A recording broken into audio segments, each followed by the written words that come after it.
আসসালামু আলাইকুম। আশা করি সবাই ভালো আছেন। আমি দীর্ঘদিন কারাগারে ছিলাম। এটা আপনারা সবাই জানেন। আমি আসলে মামলা মোকদ্দমা নিয়ে বেশি একটা কথা বলতে চাই না। এগুলো নিয়ে কথা বলতে ভালো লাগে না। কিন্তু আমার ব্যাপারগুলো এত জটিল হইছে যে এটা নিয়ে কথা বলা দরকার আসলে। আপনারা সবাই জানেন যে অভিজিৎ রায় হত্যা মামলায় আমাকে যাবজ্জীবন সাজা দেওয়া হয়েছিল। কিন্তু আমার যে আরেকটি মামলায় ৭ বছর সাজা আছে ঢাকার সাইবার কোর্টে, এই ব্যাপারটা হয়তো আপনারা কি অবগত নন।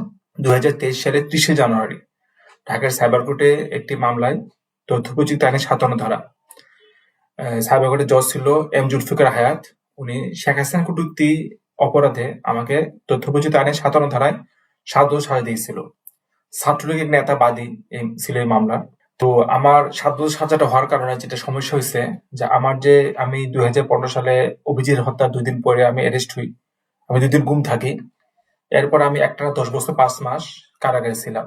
তো ২০২৩ সালে যে আমাকে ৭ বছর সাজা দেওয়া হয়, ওই ৭ বছর সাজাটা হাজতবাস পুরা ক্যাপচার করে ফেলে। মানে একই আমরা যে জেল খাটি এটাকে হাজতবাস বলা হয়, কারাবাস। তো একই হাজতবাস ২ মামলায় ধরা হয় না, ১ মামলায় ধরা হয়। তা আমার তো প্রথমে ২০২১ সালে লাইফ স্টে হয়েছে অভিজিৎ রায় হত্যা মামলায়। আবার ২০২৩ সালে হয়েছে ৭ বছর সাজা ঢাকা সাইবার কোর্টে। ফলশ্রুতিতে ওই ৭ বছর সাজাটা জজ ধরাই দিছিল আমার হাজতবাসে আর কি। তো ১০.৫ বছর থেকে ৭.৫ বছর সাজা, ওইটাতে আবার ৬ মাস সাজা, ৫০,০০০ টাকা জরিমানা ছিল। ওই তথ্যপ্রযুক্তি আইনের ৫৭ ধারায় ওই অনাদায়ে ৬ মাস, মোট সাজা ছিল ৭.৫ বছর। তা আমার হাজতবাস ছিল ১০.৫ বছর, ১০ বছর ৫ মাস। ওখান থেকে ৭.৫ বছর হাজতবাস কর্তন করা হয় সরকারিভাবে। এইভাবে মামলাটা নিষ্পত্তি করে দেওয়া হয় ঢাকা সাইবার কোর্টে। ফলশ্রুতিতে আমি সরকারের কাছ থেকে হাজতবাস পাই মাত্র ৩ বছর। তা আমার যখন অভিজিৎ হত্যা মামলার সাজা প্রথম দেওয়া হয়েছিল ২০২১ সালে, আর সাইবার কোর্টের সাজা দেওয়া হয়েছিল ২০২৩ সালে। পরবর্তীতে আমি যখন অভিজিৎ হত্যা মামলায় জামিন পাই, তা আমাকে কয়েদি থেকে হাজিতে বানানো হচ্ছিল না। মানে আপনি যখন কোনো মামলায় সাজাপ্রাপ্ত হবেন তখন আপনি কয়েদি হবেন, কনভিক্টেড। ২০২১ সালে তো আমি কয়েদি হয়ে যাই। ২০২৩ সালে আবার ৭ বছর সাজা হয়। তা আমি যখন ২০২৫ সালে জামিন পাই অভিজিৎ রায় হত্যা মামলায়, তো আমাকে বলা হয়েছিল যে আপনার যে ৭ বছর সাজাটা এটা পরবর্তীতে খাটা হবে। আপনার এই যে ১০.৫ বছর কাস্টডি এটা অভিজিৎ হত্যা মামলা ধরাই দিছি আমরা। আপনি এখন আবার সাইবার কোর্টে মামলা জামিন করেন। তো অনেক জটিলতা ছিল। অনেক কষ্ট করে ওইটা আবার ধরাই দেওয়া হয়েছিল। সাইবার কোর্টের সাজাটা কর্তন করে দেওয়া হয়েছে। তো এখন আমি সরকারের কাছ থেকে হাজতবাস পাই মাত্র ৩ বছর। কারণ ১০.৫ বছর কাস্টডি, ১০ বছর ৫ মাস কাস্টডি, সাইবার কোর্টে সাজা নিয়েছে ৭.৫ বছর। তা আমি এখন সবচেয়ে ভীষণ টেনশন আছে যে হাইকোর্টে যদি অভিজিৎ রায় হত্যা মামলা খালাস না হয়, যদি আমাকে ৭ বছর সাজা দেয় হাইকোর্ট, যেহেতু নিম্ন আদালতে যাবজ্জীবন সাজা দেওয়া হয়েছে, আর হাইকোর্ট যদি ৭ বছর সাজা দেয় অভিজিৎ রায় হত্যা মামলায়, তাহলে আমাকে আবার ৪ বছর জেল খাটতে হবে। আমাকে আবার কারাগারে যেতে হবে, ৪ বছর জেল খাটতে হবে। কারণ আমি সরকারের কাছ থেকে হাজতবাস পাই মাত্র ৩ বছর। যেহেতু আমার সাইবার কোর্টে সাজাটা ৭.৫ বছর সাজা, ১০ বছর ৫ মাস থেকে কর্তন হয়েছে, তার ৩ বছর বাকি আমি বেশি আর কি সরকারের কাছ থেকে পাই আর কি। তো এই জন্য আমি সবসময় মামলা মোকদ্দমার টেনশনে থাকি, হাইকোর্টে যেন খালাস হয়। তো আমি তো দীর্ঘদিন কারাগারে ছিলাম, আপনারা জানেন। শারীরিকভাবে খুব দুর্বল, শরীর কলকবজাগুলো দুর্বল হয়ে গেছে।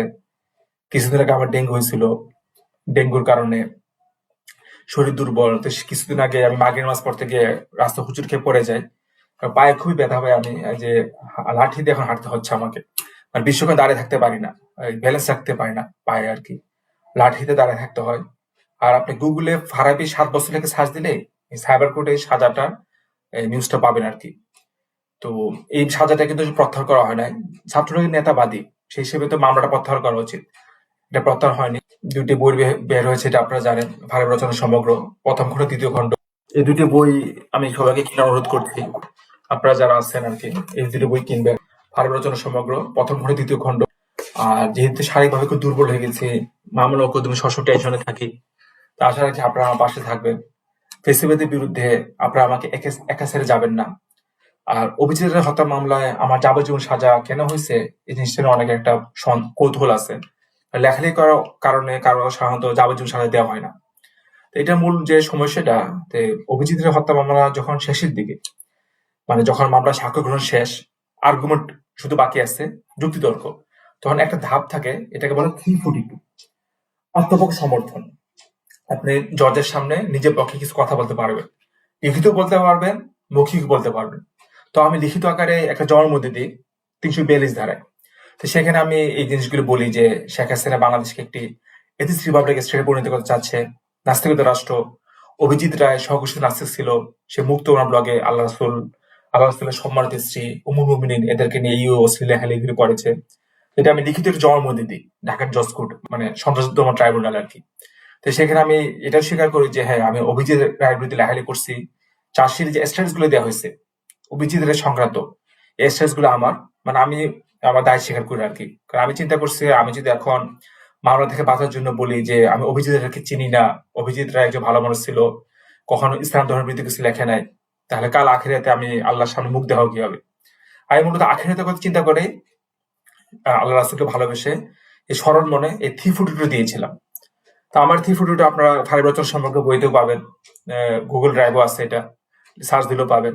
তো এই পরবর্তীতে সন্ত্রাস দমন ট্রাইব্যুনালের জজ মুজিবুর রহমান আমার সরলতার সুযোগ নিয়ে আমাকে যাবজ্জীবন সাজা দেওয়া হয়। সেখানে সে বলে রায়ের কপিতে যে ফারাবী আমার সামনে তার দুঃস্বীকার করেছে এবং সে স্বীকার করেছে যে স্ট্যাটাস গুলি তা অভিজিৎ রায়কে নিয়ে যে 4টে স্ট্যাটাস মামলা চার্জশিটে দেওয়া হয়েছে, এই স্ট্যাটাস গুলি তা আর ফায়ার ব্লকটা সে চালাইতো। আর 2023 সালেও যখন সাইবার কোর্টে শেখ হাসিনা কটূক্তি মামলা বিচার শুরু হয়, তখন আমি বলি জজের সামনে যে হ্যাঁ, আমি শেখ হাসিনার বিরুদ্ধে লিখছি এবং ফায়ার ব্লকের লেখাগুলো আমার। আমার ফায়ার ব্লগটা আমি আবার চালু করেছি, আপনাদের দেখার অনুরোধ রইল, fireblog.com। আর অনেকে আমার পাশে দাঁড়াতে চান, আমাকে কেউ যদি আর্থিকভাবে সহযোগিতা করতে চান, কারণ আমার পক্ষে ভারী কাজ করা সম্ভব না, আমার শরীর যে অবস্থা, আমি ব্যালেন্স রাখতে পারতেছি না বর্তমানে। এই পায়ে ব্যথা পাওয়ার পরে লাঠি নিয়ে আমাকে দাঁড়িয়ে থাকতে হয়, মানে যদি বিশ্বন হাঁটতে চাই। তো এখানে স্ক্রিনে আমার ব্যক্তিগত নাম্বারগুলো দেওয়া থাকবে, বিকাশ, নগদ, রকেট, এমকেশ, ব্যাংক অ্যাকাউন্ট নাম্বার। আমার সাথে যোগাযোগ করতে পারবেন। ফেসিবাদের বিরুদ্ধে আপনারা আমাকে একা ছেড়ে যাবেন না। আর ইসলামী রাজনৈতিক দলগুলো কখনো আমার পাশে থাকে নাই আর থাকবেও না। আর তারা এই ব্যাপারগুলো ঠিক বুঝেও না যে অনলাইনে ফেসবুকে আমি যে সংগ্রাম করেছি অভিজিৎ রায়ের মুক্তনা ব্লগের বিরুদ্ধে, এই জিনিসগুলো আসলে ওনারা তেমন একটা বুঝবো না, এই ব্লগ ফেসবুক এই টেকনিক্যাল ব্যাপারগুলি। তো এখানে আসলে সাধারণ মুসলিমই ভরসা। আমাকে প্রবাসী ভাইরা বেশি সাহায্য করছিল। আমি 2013 সালে যখন ফায়ার ব্লগটা প্রতিষ্ঠা করি, তখন প্রবাসী ভাইরা আমাকে আর্থিকভাবে সাহায্য করছিল ফায়ার ব্লগটা প্রতিষ্ঠা করতে। ব্লগ চালাতে একটা খরচ আছে, আপনারা জানেন। তো সব মিলে আসলে চরম ভাবে অবস্থা খারাপ, শারীরিক ভাবে খুবই অবস্থা খারাপ, পায়ের অবস্থা খুবই খারাপ, হাঁটতে পারি না। তারপর মামলা মোকদ্দমার টেনশনে থাকি, হাইকোর্টে অবশ্যই মামলা খালাস করতে হবে। তারপর আমি জেলে থাকা সময় আমার প্রচুর লেখা চুরি হয়, ফায়ার ব্লগে লেখাগুলি চুরি করে অনেকে নিজের নামে ছাপিয়ে দেয়। সব দিক দিয়ে একটা প্রতিকূল পরিবেশে আমি আছি আর কি। আশা রাখি আপনারা আমার পাশে থাকবেন, ফেসিবাদের বিরুদ্ধে আপনারা আমাকে একা ছেড়ে যাবেন না। আর আমার বিকাশ, নগদ, রকেট, এমকেশ নাম্বারই আমার হোয়াটসঅ্যাপ নাম্বার। চাইলে যে কেউ ভিডিওগুলো আমাকে দেখতে পারেন নিশ্চিত হবার জন্য। আমি বর্তমানে আমার বাসায় আছি, বিবারিয়া ব্রাহ্মণবাড়িয়া সদরে, ওখানে আছি আপাতত। দোয়া করবেন যেন আমার পাটা সুস্থ হয়, আমি হাঁটাচলা করতে পারি। আর আমি নাস্তিক করে দিয়ে আমার যে লেখাগুলো আছে এই লেখাগুলোর জন্য আমি একত্র করতে পারি, আরো যেন বই আপনাদেরকে উপহার দিতে পারি। আশা রাখি আপনারা সবাই আমার পাশে থাকবেন। আল্লাহ হাফেজ।